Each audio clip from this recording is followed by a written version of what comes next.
എൻ്റെ ഒരു happy hormones വരുന്നത് പാട്ടിൽ നിന്നാണ്. അപ്പൊ പാട്ട് കേൾക്കുക എന്നുള്ളതാണ് എനിക്ക് ഏറ്റവും ഇഷ്ടമുള്ള പരിപാടി. നമസ്കാരം. എന്തിനാണോ ഇവരൊക്കെ അകത്തോട്ട് പറഞ്ഞു വിടുന്നത്? അതുപോലെ ന്യൂസസ് ഒക്കെ കാണുന്ന ടൈമിൽ എന്താണ് റിയാക്ട് ചെയ്യുന്നത്? കോൺസ്റ്റബിൾ തള്ളിക്കോളൂ. ആക്ച്വലി എന്നെ പറ്റി വരുന്ന ന്യൂസുകൾ ഏറ്റവും അവസാനം അറിയുന്നതാണ് ഞാനാണ്.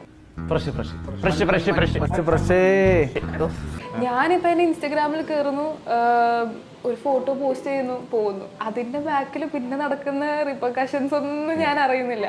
അത് യൂട്യൂബിൽ ഷെയർ ചെയ്യുന്നു, അത് ട്രോൾ ആവുന്നു, ഇതൊന്നും ഞാൻ അറിയുന്നില്ല.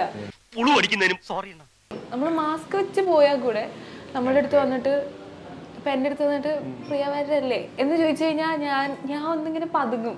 എന്തോ ചെയ്യുമെന്ന് പറ. ആരാധകർ നാറികൾ ഈ ഹൈദരാബാദിൽ ഇവറ്റുകൾ സ്വയം തരില്ലെന്ന് വെച്ചാൽ എപ്പോഴും ഉണ്ടാവുന്ന സംഭവമാണ്.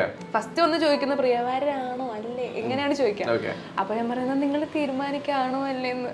എന്നെ സ്നേഹം കൊണ്ട് വീർപ്പൂട്ടിക്കരുതേ എന്നെ അപേക്ഷിക്കുകയാണ്.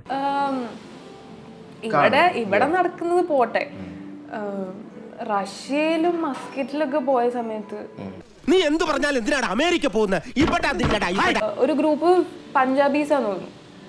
അപ്പൊ ഞാൻ ആദ്യം മോസ്കോയിൽ ഉണ്ടായിരുന്ന സമയത്ത് അവര് മോസ്കോയിൽ റെഡ് സ്ക്വയർ എന്ന് പറയുന്ന സ്ഥലത്ത് ഒരു 2 days അവരെന്നെ വന്ന് തപ്പിത്ര.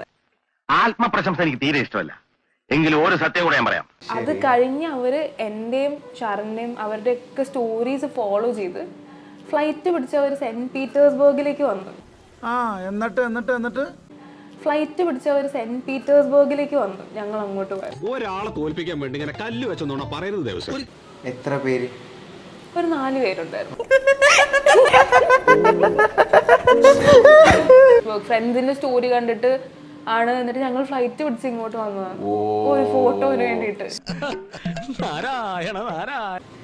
സോങ്ങുമായിട്ടുള്ള ഒരു കണക്ഷൻ എങ്ങനെയാ പ്രിയ വാര്യർ എന്ന് പറയുന്ന വ്യക്തി?